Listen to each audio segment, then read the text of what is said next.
Il est parti. Je suis prête. Il est parti. Amen. Bonjour tout le monde. Ça va bien? Amen. Ben, merci pour le temps de louange et pour le temps aussi de l'édification au dîme. Je suis toujours surprise quand on demeure un peu, en tant que peuple de Dieu, je vais dire insensible à la présence de Dieu. J'ai de la difficulté avec ça, puis je parle pour moi, des fois ça m'arrive. Ça nous arrive tous. Des fois je me dis, waouh, la Bible dit que le diable sait que Dieu existe et il tremble. Des fois on prend pour acquis qu'on a la présence de Dieu dans nos vies. On est tellement comme, ça fait partie de nos vies qu'on a oublié. Tu sais, on demeure comme des fois insensible à sa présence, insensible à ses gestes, à sa manifestation. Puis à chaque fois, je me dis, waouh, il y a des choses qu'on manque. On n'est pas très conscient de sa présence. Autant dans les temps de louange, comme on l'a vécu ce matin, dans la prière, dans nos temps personnels, dans les choses que Dieu fait. C'est innombrable le nombre de choses que Dieu fait dans nos vies chaque jour. Amen. Amen. Mais on n'est pas toujours conscient, on n'est pas toujours comme émerveillé de ça. Mais moi, ça me surprend qu'on ne le soit pas. C'est comment ça qu'on n'est pas toujours comme waouh, Dieu a fait ci, waouh, Dieu est là. Oh, wow, merci Seigneur, tu es présent. Tu sais, Satan tremble de savoir qu'il est là. Nous, on devrait tressaillir. Pas trembler parce qu'on n'a plus la peur de Dieu. On devrait tressaillir de joie. Amen. Amen. Davantage. C'est pas du tout le message de ce matin. Mais je me dis, ça aurait été un bon message. Le prochain, ça va être ça. Parce que vraiment, ce matin, j'étais s'il était là, puis on aurait juste le bout du vêtement de Jésus, là, on serait à genoux toute la gang, là, tu sais. Puis comment ça? Il est là en esprit.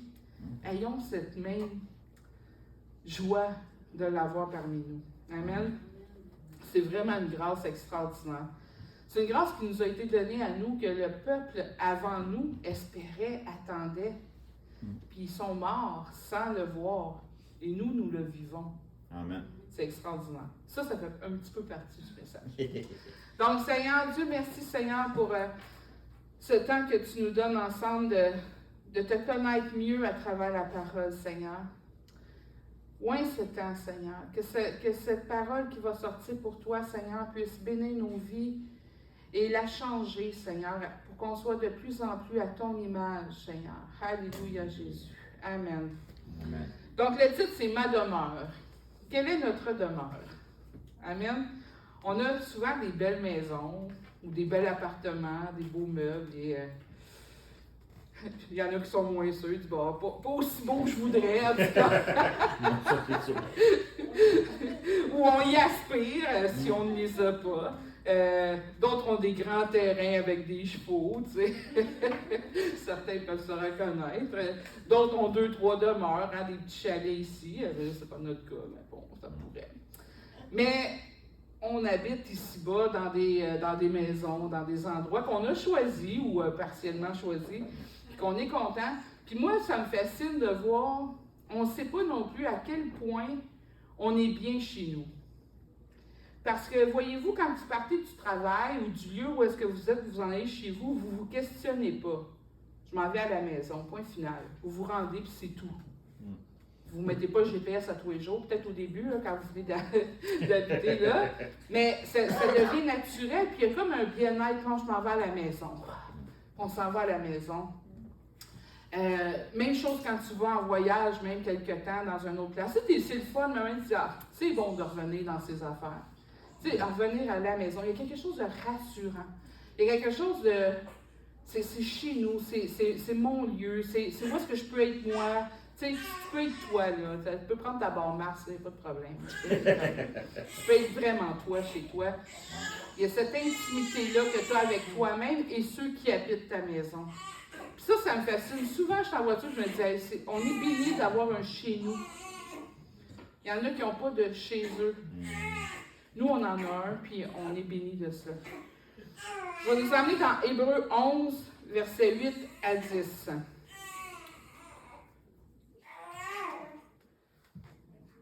Pendant que petit bébé se plug sur sa maison. Oui. Par la foi, Abraham, étant appelé, obéit pour s'en aller au lieu qu'il devait recevoir en héritage. Et il alla sans savoir où il allait. Par la foi, il vint séjourner dans la terre de la promesse, comme dans une terre étrangère, habitant sous des tentes avec Isaac et Jacob, les co-héritiers de la même promesse, car ils attendaient la cité qui a le fondement, dont Dieu est l'architecte et le constructeur. Je vais arrêter ici. Abraham est parti selon la promesse qu'il avait reçue. Il a quitté ce qu'il avait. Il a quitté ses terres. Il a quitté son emplacement pour aller vers une promesse qu'il ne voyait pas, mais qu'il attendait. Il s'en allait sans trop savoir où il allait. Et c'est un peu ça notre marche, n'est-ce pas? On a donné notre vie à Jésus, on a abandonné notre vieille vie. Amen? Amen. Si ce n'est pas encore fait, il n'est pas trop tard si vous êtes ici ce matin. Bonne nouvelle. Abandonner le lieu d'où on est pour s'en aller selon la promesse du salut, du résultat de la vie éternelle, selon cette promesse-là à laquelle on s'attache, on s'en va sans trop savoir où. Amen. Entre le moment où est-ce qu'on a donné notre vie à Christ et le moment où est-ce qu'on va arriver dans l'éternité transformée, ben, on ne sait pas trop où on s'en va. C'est ça l'acte de foi qu'on a fait. C'est ça l'acte de foi que Abraham a fait. Il est la préfigure de ce que nous vivons. Et vous savez, il a marché dans ce parcours-là 1100 kilomètres. Ça, c'est un peu plus loin de Percé à partir d'ici. c'est 900 quelques kilomètres pour aller à Percé. Alors, ce matin, ça vous tente de marcher avec les bébés des bras. Marcher 1100 kilomètres, c'est approximatif. Il a marché dans des déserts. Il a marché dans des villes. Il a passé à travers Babylone, à travers Haran. Il a passé dans Jérusalem. Il a passé dans Canaan. Et vous savez quoi? Il a poursuivi jusqu'en Égypte. Quoiqu'il a traversé Canaan, il a continué jusqu'en Égypte, mais il est revenu à Canaan. Amen. Amen. Canaan, le pays où le lait, le miel coulent à volonté, la bonne crème. Et c'est ça que nous faisons dans notre parcours. Nous allons de désert en désert, de ville en ville, d'exploration en exploration. Puis même quand on revient dans les choses du passé, Dieu veut nous ramener toujours à Canaan. Le but de Dieu, c'est de nous ramener toujours à la terre promise qu'il nous a donnée. Amen? Amen. Nous l'avons eue. La majorité du temps de la marche d'Abraham fut dans le désert. Amen. On n'est pas exclu, on est dans le monde. On est en dehors du monde, mais on est dans le monde. Donc, nous traversons des déserts. Le monde est parsemé de déserts. Des déserts spirituels, on en parle beaucoup. C'est bon, ok, on a abandonné un peu, on a reculé un peu. Mais il y a toutes sortes de déserts. Il y a des déserts familiaux, des déserts d'amertume, il y a des déserts de chicane, il y a toutes sortes de déserts. Il y a des déserts juste de manque. Il y en a qui manquent. Manque de nourriture, manque d'un véhicule, manque d'un logement, manque. Il y a toutes sortes de déserts. Et là, on peut imaginer Abraham qui marchait avec sa gang, parce qu'il ne partait pas tout seul. Il partait avec sa femme, ses enfants, les animaux de la... J'ai une urgence. OK. Salut. Sois béni. Faut que je m'en aille? Ouais, faut que je m'en aille. Ah, OK, d'abord. Désolée. Donc, il marchait avec tous ses troupeaux, toute son équipe de vie. savait pas où Abraham allait. Amen? Est-ce que des fois vos enfants vous suivent et disent, ça va où, là, le même, là, dans la foi, là, tu sais?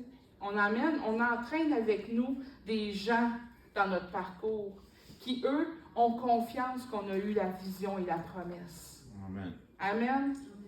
Et c'est ce qui est arrivé à Sarah, la femme d'Abraham. Elle suivait son mari. Des bouts, ça ne devait pas être tenté quand elle allaitait, là. Hein? Elle dit, ah non, on ne va pas marcher encore 10 km aujourd'hui, là, c'est parce que, tu sais, je suis brûlée un peu, puis il faudrait des feuilles de chou, là. Et là, les animaux, attelés, tout ça. Puis là, écoute, il y a des vieillards, il y a des enfants, il y a toutes sortes de gens. Imaginons cela comme un parcours difficile. Est-ce que vous le voyez dans votre tête, là? Là, on marche, puis là, il y a les vents, il y a la tempête, il y a tout ça. Mais pourquoi il l'a fait, Abraham? Je l'ai dit au début. Vous pouvez répondre, hein? Ah oui, on a le droit. Oui, oui, vous avez le droit. Pas tout en même temps, là. Le micro va sauter. Pourquoi? À cause de la promesse. Oui, Adam est là. À cause de la promesse. Il attendait.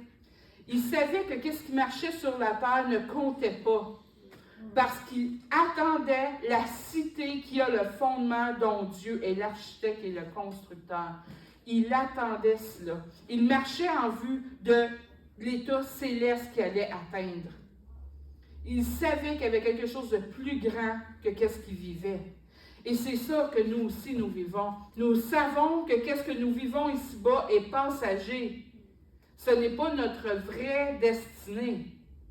Donc, on continue en sachant que Dieu est l'architecte de nos vies et le constructeur de ce qui s'en vient pour nous. Il y a quelques détails qu'on va goûter ici-bas. Ça, c'est pour nous encourager. Hein, c'est comme quand tu fais attendre des gens pour le repas, tu sais, le beau repas qui sent bon, puis tout le monde a faim, puis traîne autour du comptoir, là, puis ouais, ça s'en vient-tu, ça sent bon, puis ils sont dans l'attente. Qu'est-ce que tu fais? Tu leur donnes des petites crudités, du pain, bon, attendez, là, ça sera pas long. Tu fais goûter un petit peu la louche. C'est tout. Tu donnes le goût de rester pour le repas. C'est un peu ça que Dieu fait. Nous envoie des petits clins d'œil de l'au-delà, de notre vie après, pour nous garder dans la marche. Parce que si ce n'était que des airs, jamais de Canaan, on lâcherait, on abandonnerait. Et Dieu est bon. Il nous donne des victoires, il nous donne sa puissance, il nous donne des guéris dans notre corps pour qu'on puisse continuer. Mais tout ce que nous vivons, même très glorieux en Jésus, c'est une infime partie de ce qui nous attend réellement.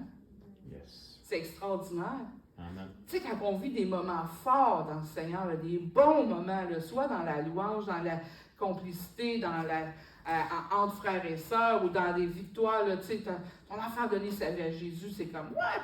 Tu sais, quand tu as des grands moments, ou des acquisitions, tu es content, tu reconnais que ça vient de Dieu, c'est glorieux, mais c'est un poil dans l'éternité, là, c'est rien. Mais ça, c'est pour nous garder ces petites crudités du départ. C'est vraiment ça. Puis Dieu veut nous garder dans cette atmosphère-là, de toujours être dans l'attente de ce qu'il a préparé pour nous. Amen. Amen. Malgré les déserts, malgré les tempêtes, malgré tout ce qu'il va y avoir sur le parcours. Ceux qui abandonnent, ceux qui t'abandonnent. Il y en a dans nos vies qui nous abandonnent en cours de route. Des fois, c'est nous qui abandonnons certaines choses, certaines personnes pour mieux avancer. Amen. Amen. Dieu va nous donner de quitter bien des choses pour aller dans ce pays qui nous attend. Pour aller dans la cité du fondement qu'il a fait pour nous, par son architecte. Il va nous demander d'abandonner des convoitises. Beaucoup. C'est surtout ça qu'il va nous demander d'abandonner, en fait. Des convoitises, des fois quitter des gens, de la famille, des rêves. Il y a des rêves qu'on doit abandonner. Des rêves qui sont issus de la terre, du monde, d'éducation, puis à un moment donné, tu vois que Dieu va te donner de nouveaux rêves, de nouvelles aspirations qui vont faire que tu vas devoir quitter des rêves que tu avais. Des postes de travail. Ça se peut que des gens soient obligés de quitter un poste pour faire l'œuvre de Dieu. Il y a des choses qu'on doit quitter pour avancer.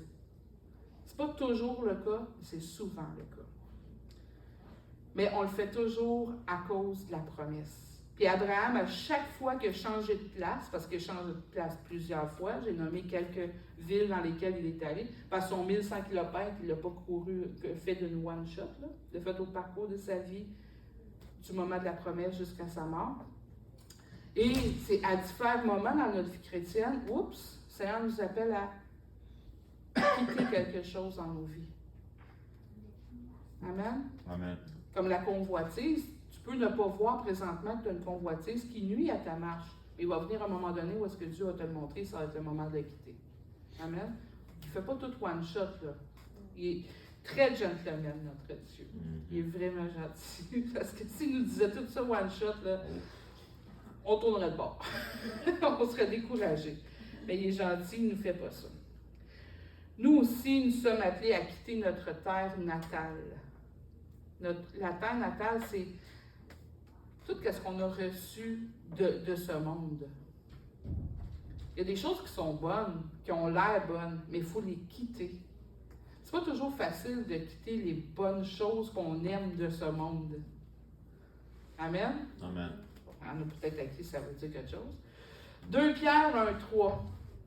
Comme sa divine puissance nous a donné tout ce qui contribue à la vie et à la piété, au moyen de la connaissance de celui qui nous a appelés par sa propre gloire et par sa vertu, lesquels nous assurent de sa part les plus grandes et les plus précieuses promesses. C'est tellement un beau passage, ça.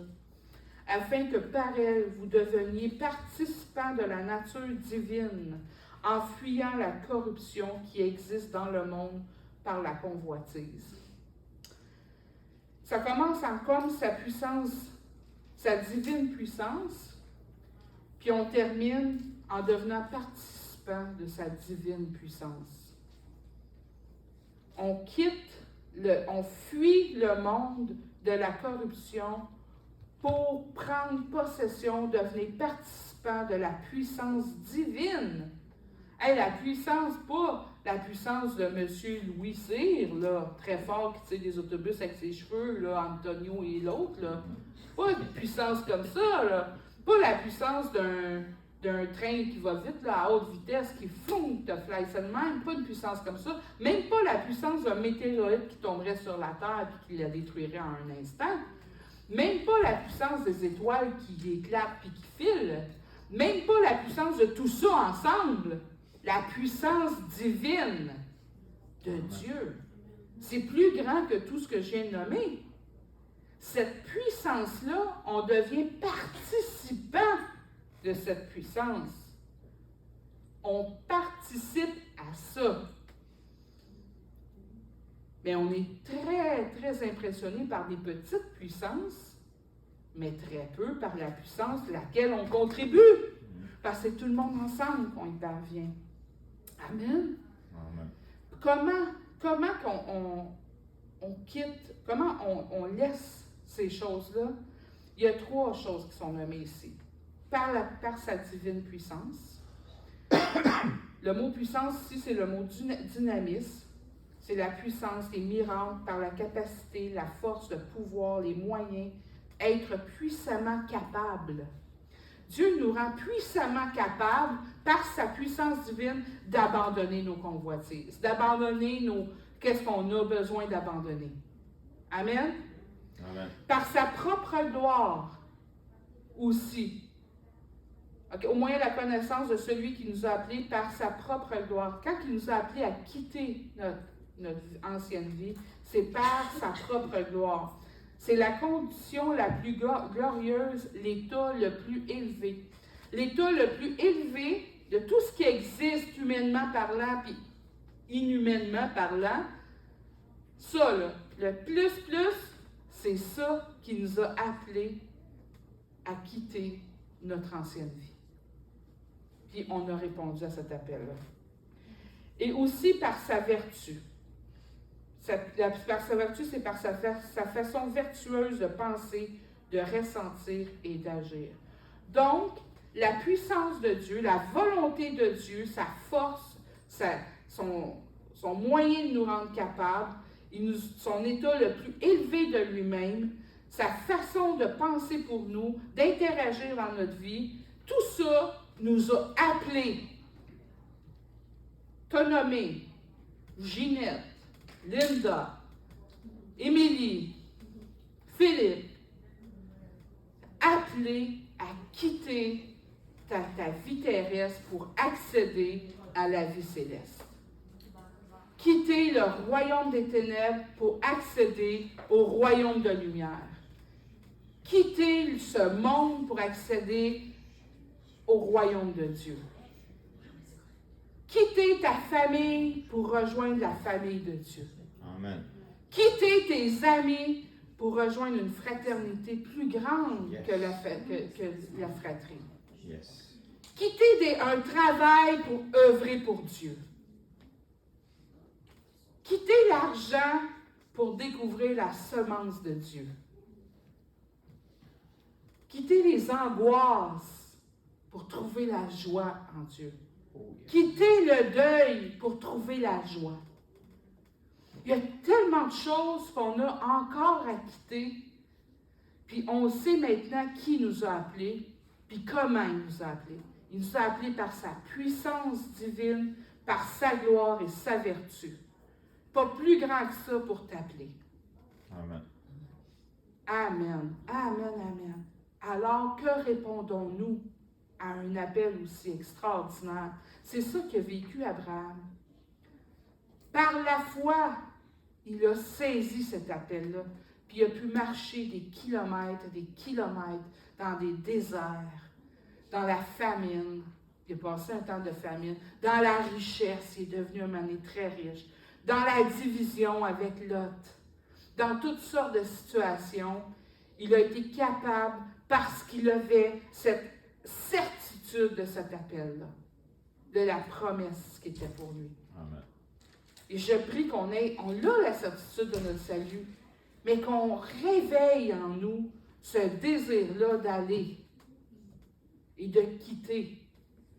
Quitter nos lieux de confort, quitter ne serait-ce que notre place ici. Tu sais, juste changer de place un dimanche pour le fun, s'asseoir ailleurs. Tu sais, juste pour voir qu'est-ce que ça fait. Il parlait tantôt, Pasteur Sylvain, tu sais, de rajouter du chocolat dans ta crêpe, là, tu sais, faire quelque chose de nouveau, là. Il va peut-être t'éveiller quelque chose de nouveau. Exactement. Amen. Il faut le saisir, ces opportunités-là. Et ne pas avoir peur. Hey, il s'en allait, puis tu sais, si on revoit, là, il s'en allait sans savoir où il allait. T'envoies à percer, moi, pas de GPS. T'as jamais été, là. Ah ouais? 132 peut-être. Il n'y avait pas de GPS à l'époque. C'est le chameau qui donnait un peu la direction. Là. Il y a de l'eau par là, on va par là. Fait que, non, mais c'est pour dire, nous, on veut avoir tout cru, tout cuit, tout facile, tout détaillé, comment, pourquoi. Mais là, pourquoi je ferais ça, Seigneur? Puis ça me donnerait quoi? Puis c'est quoi, là, l'affaire au bout? Puis moi, je m'attends à ça, puis j'aimerais savoir ça. Puis comment ça, je suis pas bénie là? Puis comment ça, je n'obtiens pas ça? Puis ça se peut, là, qu'il y a des choses que tu n'obtiennes même pas de ce que tu as demandé au Seigneur. Jamais. Je peux pas te faire. Tu sais, on va dire, là, je vais avoir l'air de la fille qui fait le message en 10 fois. Non, non, j'ai la foi. Tu nommes les choses comme qui n'existaient pas pour qu'elles existent. Tu proclames, tu décrètes, tu prophétises. J'y crois à tout ça. Mais Dieu il est maître à la fin de la journée. C'est lui qui décide si vraiment tu vas l'avoir ou pas. Même si tu mettrais ta plus grande foi de la terre dessus, c'est lui le maître. Il y a des choses qu'on ne va peut-être pas obtenir. Il faut continuer pareil. C'est ça que je veux dire. Pas s'attendre que parce qu'on va l'avoir qu'on le fait. Continuons. Le résultat, là, il n'est pas ici, il est au-delà. Il y a des reconnaissances que tu n'auras jamais ici. Il y a des personnes qui ne vont jamais te dire merci pour ce que tu fais pour eux. Jamais, jamais, jamais, jamais, jamais. Oui, c'est vrai. Oui, ça arrive. Puis, mais il y a une chose. Peut-être qu'on ne te le dira jamais ici. Mais tout ce que tu fais de bon est retenu dans les cieux. Amen. Puis quand tu vas arriver dans les cieux, tu vas avoir la louange qui te revient. Amen. Ne te Amen. décourage pas. Même si on te pile dessus, c'est pas grave, parce que dans les cieux, il y a une attente qui est là pour toi. Il y a un trésor qui t'attend. Il y a quelque chose qui est prévu juste pour toi. Puis toutes les fois où on t'a bafoué, c'est retenu. Amen. Gloire à Dieu. Puis Dieu va être tellement content de te le donner, ce merci-là, puis cette louange-là. Ça a bien plus de valeur que n'importe quoi sur la terre. Fait que ça, c'est pour nous encourager aussi. Ça, c'est plus qu'une crudité, là. C'est un petit caviar sur un canapé. Un champagne. Allez-y de votre préférence. C'est vraiment dans l'attente, il nous laisse guère. Puis c'est rien, un petit caviar sur un canapé. On l'a dit tantôt, c'est un poêle dans l'éternité. Donc, quand on va arriver, tout ça va être fini. Puis on va glorifier Dieu ensemble. Amen. Amen. Ensuite, Abraham, a reconnu qu'il n'était pas destiné à la terre, qu'il était étranger sur la terre, passager sur la terre. On a vu qu'est-ce qu'il l'a appelé à quitter. Maintenant, on revient dans Hébreux 11, versets 13 à 16. On continue un petit peu plus loin que tantôt. Tous ceux-là, dont Abraham, sont morts dans la foi, sans avoir reçu ce qui était promis. Mais ils l'ont vu de loin et l'ont salué. Ils ont reconnu qu'ils étaient étrangers et de passage sur la terre. Le fait qu'ils étaient passagers et étrangers sur la terre leur a fait garder la promesse. Parce qu'ils ne se sont pas attachés à ce qu'ils voyaient, mais à ce qu'ils ne voyaient pas. Amen. Je poursuis. Car ceux qui parlent ainsi montrent clairement qu'ils recherchent une patrie. En effet, s'ils s'étaient souvenus de celle d'où ils étaient sortis, ils auraient eu le temps d'y retourner. Ici, ce que ça nous dit, c'est que ceux qui ont saisi la promesse et qui ont compris qu'ils n'étaient que passagers sur la terre ont continué leur route. Ont continué malgré qu'ils l'atteignent ou qu'ils ne l'atteignent pas. Le but n'était pas d'atteindre, mais ils savaient qu'il y avait une promesse. Ils l'ont salué, ils l'ont vu d'avance. Ils ont cru et pour ça, ils ont marché quand même. Mais s'ils étaient souvenus de où est-ce qu'ils venaient, si à la place, ils auraient pensé à où ils venaient, ils y seraient retournés. Et ça, c'est pareil pour le monde chrétien. Nous savons que nous avons un salut, une vie éternelle. On sait vers où on marche. Si on se met à penser à qu'est-ce qu'on a quitté, il y a de fortes chances qu'on y retourne parce qu'on va perdre de vue qu'est-ce qu'on a salué, la foi, la promesse de salut. Pour garder notre marche, il faut prendre conscience que ce n'est pas les choses de la terre qu'on a quittées qu'on doit regarder, mais on regarde à qu'est-ce qu'il y a devant, qu'est-ce que Dieu nous a promis. Dieu t'a promis une famille. Tu dis, mais il me semble que c'était mieux dans mon temps avant.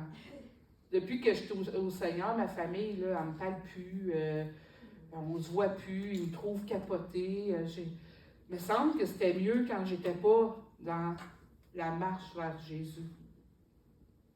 Si tu regardes par là, en arrière, ben, tu vas retourner. Mais Dieu dit, non, j'ai une famille pour toi. C'est peut-être pas celle que tu vois au niveau de la terre, mais c'est vrai qu'il y a une famille pour toi. Présentement, il y en a une partie autour de toi. Amen. Amen. Mais peu importe. Tu ne sens pas toujours cet effet de famille-là. Parce que des fois, on dit ça, l'Église, c'est la famille, puis des fois, tu dis, my God, ah ouais, on ne s'appelle pas, peu importe. Mais la vérité, c'est qu'il y a une vraie famille céleste. Elle est vraie. Puis quand il arrive des mauvais moments, tu le vois. Ils sont là autour de toi. Ils t'appellent, ils te soutiennent. Dieu met quelqu'un sur ta route. On prie les uns pour les autres. Amen. Puis même si tu ne le vois pas, comme eux, Tous ceux-là sont morts dans la foi sans avoir reçu ce qui avait été promis. Ils ne l'ont pas reçu. Ils attendaient le salut. C'est le salut qu'ils attendaient. Ils ne l'ont pas vu. Mais tout le temps, ils ont marché en direction de cela. Puis ils l'ont obtenu après, dans leur cas. Nous, on l'a. Il est ici le salut. Il est disponible maintenant. Amen. Amen. Donc, ne regardons pas en arrière de peur d'y retourner. Regardons en avant. Puis il y a beaucoup de choses qui vont vous attirer en arrière. C'est pour ça qu'il faut quitter les convoitises. Il faut quitter beaucoup de choses pour ne pas y revenir. Amen. Ça continue. Mais en fait, ils en désirent une meilleure, c'est-à-dire une céleste. C'est pourquoi Dieu n'a pas honte d'eux d'être appelés leur Dieu, car il leur a préparé une cité. Ils ont réussi à ne pas retourner en arrière parce qu'ils se sont dit, c'est bien meilleur ce qui s'en vient. C'est bien meilleur la famille que Dieu me donne. C'est bien meilleur la maison céleste qui m'attend dans l'au-delà. Si tu aimes bien ta maison sur le bord de l'eau, tu trouves ça wow, je t'annonce que c'est encore mieux de l'autre côté.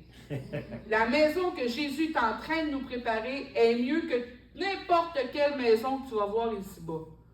Ton summum de maison que tu désires, c'est rien à comparer de ce que Dieu t'a promis. Puis c'est là-dessus qu'il faut que tu focuses ton regard. Tu t'attends aux choses les meilleures. Que tu les vois dans ce monde ou que tu les vois après, ça n'a pas d'importance le quand. Il y a une chose est certaine, c'est qu'elle n'est pas en arrière, elle est en avant. Amen. Cette chose meilleure-là, c'est celle-là qu'on attend. Et parce qu'on est dans cette attente-là, Dieu, il dit qu'il n'a pas honte d'être notre Dieu. Quand on dit « mon Dieu », je m'attends à lui. Fait que même si tu es dans une vieille cabane tout délabrée, mais que tu gardes la foi, puis tu es dans le village, puis tu dis « moi, je m'attends à Dieu, j'ai des choses meilleures devant lui », bien Dieu n'a pas honte d'être nommé Dieu, même si tu n'es pas dans une image extraordinaire de ce que pourrait être Dieu, avec ta cabane délabrée et ton linge usé. Dieu, il est fier parce qu'il se dit, il démontre la foi. C'est plus grand la foi que tout ce que tu vas avoir de l'air. Puis ton attente va déclarer ça. Ton attente va rayonner la gloire de Dieu, pas la gloire des hommes. Et Dieu est fier de ça. C'est ça qu'il dit. Il dit, Dieu n'a pas honte de nous quand on attend, même si on n'a pas. Parce que lui, il sait qu'est-ce qu'il a préparé pour nous. Puis il se dit, attends une minute, pendant que tu attends, puis que, tu sais, le riche puis le pauvre, là, Zacharie, non pas Zacharie, j'ai perdu son nom. Le riche et le pauvre qui sont morts. Lui, le pauvre, là, il n'y avait rien sur la terre. Mais quand il est arrivé de l'autre bord, il y a eu une maison extraordinaire. Fait qu'il vaut mieux attendre ce qui est céleste. Amen. Parce que Dieu nous prépare ça. Il est en train de nous le préparer. Amen. Amen. 1 Pierre 2, 11. 1 Pierre 2, 11. Bien-aimés, je vous exhorte, comme étrangers et voyageurs sur la terre, à vous abstenir des convoitises charnelles qui font la guerre à l'âme. On revient encore aux convoitises. C'est quoi les convoitises? Les désirs. Les désirs. C'est vrai. Les désirs. Les désirs qui sont contraires à celles de Dieu. Bien là, il y en a des bonnes convoitises. Celles qu'on doit abandonner, c'est des mauvaises. C'est une bonne convoitise que de vouloir faire le ministère, par exemple. Une bonne convoitise de vouloir étudier la parole de Dieu. C'est une bonne convoitise de vouloir aller faire une œuvre humanitaire, par exemple. C'est une bonne... Il y a des bons désirs. Dieu met en nous des désirs aussi. Mais celles qui vont faire la guerre à notre âme, c'est celles qui sont contraires à la parole de Dieu. Et tu le sais. Tu le sais. Tu peux faire semblant que tu ne le sais pas. Tu peux l'oublier, comme, mettons, tu peux faire comme Jonas, parler plus fort, bla bla bla bla bla bla bla, pour ne pas l'entendre. Qu'est-ce que Dieu veut que tu quittes? Nous le savons en dedans de nous. Parce que les convoitises sont les désirs qui sont à l'intérieur de notre cœur. Puis la parole de Dieu, elle est à l'intérieur de notre cœur. Donc, il se parle, là. Ça se parle tout ça, là. L'Esprit dit à ton âme que c'est pas bon. Maintenant, c'est à nous de décider de quitter ces convoitises-là qui font la guerre à l'âme. Fait que, ici, Pierre, il nous exhorte. Exhorter, c'est nous remettre en mémoire. Il nous remet en mémoire qu'on est des étrangers. Puis, pourquoi il dit ça dans ce contexte-là? Parce que quand tu désires, tu as une convoitise, puis tu as le goût de succomber, le moyen de ne pas succomber, c'est, rappelle-toi, c'est passager. Même ton désir, il est passager. Rappelle-toi, il t'exhorte, il te rappelle, t'es étranger sur la terre, ça ne vit pas ça, ça va mourir. Puis ça, c'est pour t'exhorter à l'abandonner. Rappelle-toi ce qui est au-delà. Amen. Amen. On doit garder à l'esprit que bien qu'on est dans le monde, on n'est pas du monde. Ça, c'est difficile. C'est là que ça devient difficile parce qu'on côtoie des gens dans le monde, ils vivent comme le monde. Puis toi, ben, tu essaies de vivre comme Dieu, mais tu es dedans le monde. Et c'est là la guerre de l'âme avec les convoitises. Tu sais, si on se tient ensemble toute la journée, il y a moins de chances qu'on pêche là, aujourd'hui. Là. Peut-être, là, tu sais, on peut avoir une amertume qui arrive, une égratignure entre une et un autre, mais il y a bien moins de chances qu'on fasse des choses, des folies. Il faut passer une veillée dans un bar, mettons. Plus de chances que les convoitises soient allumées. Tu comprends? Fait que c'est vraiment ça, c'est que on ne fait pas partie du monde, mais on est dedans. Donc, faisons attention, gardons-nous, préservons-nous. On est des ambassadeurs de Dieu quand on est dans le monde. Donc, il nous regarde. Puis, on a une mission à accomplir pendant qu'on est là. 1 Pierre 1,17. Et si vous invoquez comme votre Père celui qui, sans faire exception de personne, juge selon l'œuvre de chacun, conduisez-vous avec crainte durant le temps que votre habitation passagère est si bas. Pierre, c'est dans sa même épître, il nous rappelle, il nous exhorte encore, il dit même, s'il faut, aie de la crainte pour ne pas tomber dans le piège de la convoitise. C'est passager ici-bas. Tombe pas là-dedans. Tu n'as rien à tirer de cela, en fait. Tu n'as absolument rien à tirer de mettre de l'énergie à répondre à tes convoitises. Mais la minute que tu mets ton énergie à aller vers l'avant pour l'œuvre de Dieu, pour ton salut, pour ta vie avec le Seigneur, tu retires un bénéfice spirituel éternel. Amen. Fait que ça vaut la peine. C'est ça qu'il est en train de dire dans les deux passages qu'on vient de nommer. Travaille pour qu'est-ce qui est, ton trésor dans les cieux, parce que lui est éternel. Mets cette énergie-là. Ça, c'est des moyens de ne pas succomber. Faut, en se rappelant ça, ça va te demander un effort personnel là, de réfléchir. C'est tout. Après ça, la puissance, la vertu, la force de Dieu, sa gloire t'appelle à quitter ça. Et tu le fais. Amen. Ben, écoute, c'est facile, là. Tu as la drive pour y aller. C'est facile pour nous qui connaissons Jésus. Donc, notre vraie demeure se trouve en Jésus. Yes. Ta vraie maison, c'est Jésus. C'est confortable, hein? Il dort, lui, des tempêtes. C'est ce qu'il nous appelle à faire. C'est ce que j'ai fait hier. Jean 6, 56. Jésus dit, celui qui mange ma chair et qui boit mon sang demeure en moi et je demeure en lui. Moi, la première fois que j'ai lu ça, j'étais comme les apôtres. Hein? Il veut qu'on mange sa chair et qu'on boit son sang. Je voyais ça d'une pièce de théâtre, là, tu sais, genre le questionnement. Mais en prenant part à la mort du Seigneur et en prenant part à sa résurrection, on devient un avec lui. On prend sa mort, on prend sa vie, il vit en nous, on vit en lui. Amen. Amen. On ne fait qu'un avec lui, avec le Père. Maintenant, on est un. Il est où Jésus en ce moment? Dans mon cœur. Ok, mais pour vrai, là. Ah, ben pour vrai, c'est ce qui est écrit dans la parole. Mais Oui, je sais, ça fait drôle de le dire pour vrai. Oui, il vit dans nos cœurs, mais il a Ben, été élevé. ça Parce fait qu'on dit ça aux enfants, il est où Jésus? Oui, mais par, il est dans les lieux célestes.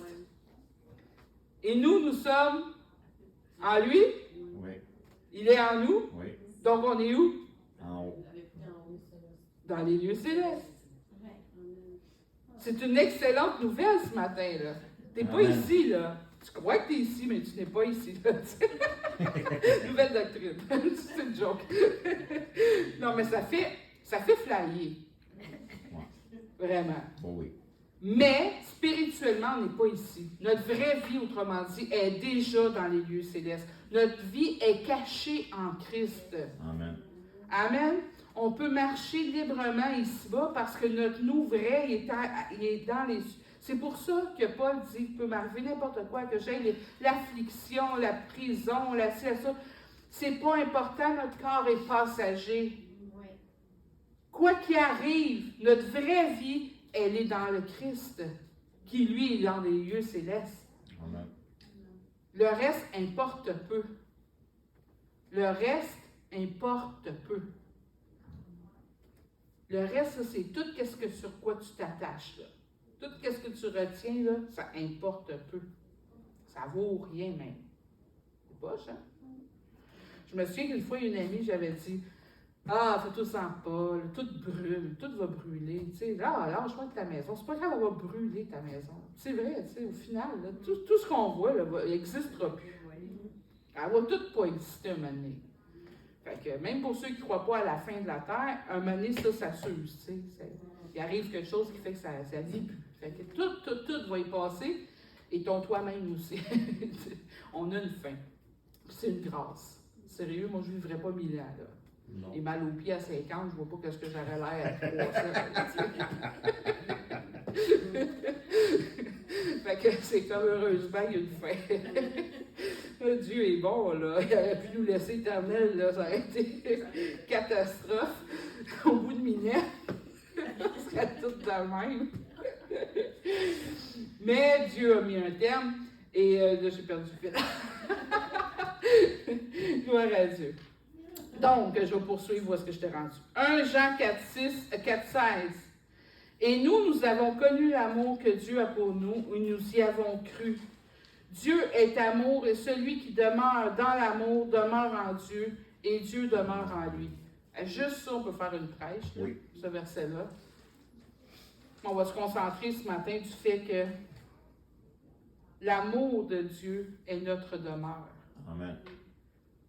On vit en Jésus, puis Jésus est amour. Puis l'amour, elle manifeste notre demeure. Quand on est avec les autres, quand on a des actes et des gestes d'amour, on manifeste notre maison. C'est pour ça que même, tu sais, ça, on va voir ça. Quand on dit, ah, la personne était pauvre, puis tout, puis tu arrives chez eux, tu sais, elle n'a rien, mais tu es tellement pleine d'amour, tu avais le goût d'être dans sa présence. On a connu des gens comme ça. Moi, je l'ai connue une en Gaspésie. Écoute, madame, tout sale, mais tellement pleine d'amour que ça n'avait plus d'importance, son milieu, sa manière d'être personnelle. On s'attachait à elle parce que sa demeure était l'amour. Ça a plus de valeur. Tu es déjà arrivé dans les maisons où est-ce que c'est froid, est-ce que c'est la chicane, ou est-ce que c'est la division. T'es pas bien. Fait que ça n'a pas rapport. Tu sais, je mets l'extrême, là. Mais l'idéal, c'est d'avoir une belle maison et d'être dans l'amour. Ça, c'est l'idéal. Mais c'est un exemple pour dire comment que ce qui est éphémère ne compte pas. C'est vraiment à l'amour. Puis j'ai sorti les points de 1 Corinthiens 13. Puis ça, c'est notre demeure. Fait que ta demeure, là, si tu veux faire rentrer des gens, inviter des gens chez toi, voici ce que leur relate ta demeure. Elle est patiente, plein de bonté, pas envieux, ne se vante pas, elle ne s'enfle pas d'orgueil, fait rien de malhonnête, elle ne s'irrite pas contre les autres, cherche pas son intérêt, ne soupçonne point le mal, ne se réjouit pas de l'injustice, se réjouit de la vérité, elle excuse tout, elle croit tout. Croire tout, c'est fait confiance. Puis ça, je vais mettre le point là-dessus. Elle fait confiance. Pas facile. Elle espère tout, elle supporte tout, puis elle ne meurt jamais. Ça, c'est notre maison. Ça, c'est notre demeure. C'est nous. C'est Christ en nous. Les gens, quand ils viennent vers toi, c'est vers la demeure de Dieu qu'ils viennent. Fait qu'il faut qu'on soit comme ça. Est-ce qu'on est capable tout le temps? Non. Mais Christ en nous l'est. C'est ça qu'on doit démontrer. Puis si on s'attache aux choses des cieux, on va être capable d'abandonner ça, d'abandonner notre orgueil. On va être capable de manger une claque puis faire oui, OK. Parce qu'on ne sera pas attaché à ce que ça nous procure sur la terre, mais on s'attache à ce que ça nous procure dans les cieux. Puis d'être comme ça, pas s'enfler d'orgueil, c'est à exercer continuellement. Continuellement. Tu sais, quelqu'un qui disait hey, c'est beau, qu'est-ce que tu fais, t'es bonne, moi je le sais, je voulais en faire plus. Puis, en fait, t'enfles d'orgueil. Mais si tu te le dis dans ton esprit, tu te ramènes, tu dis ah non, je m'attache aux choses à terre, des cieux, bien, tu vas rétablir ta demeure. Amen.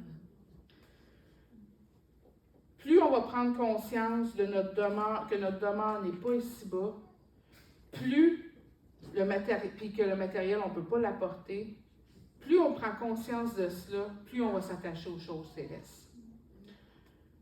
Comme 1 Timothée 6,7 dit, c'est en effet une grande source de gain et de piété avec le consentement, car nous n'avons rien apporté dans le monde, il est évident que nous n'en pouvons rien apporter non plus.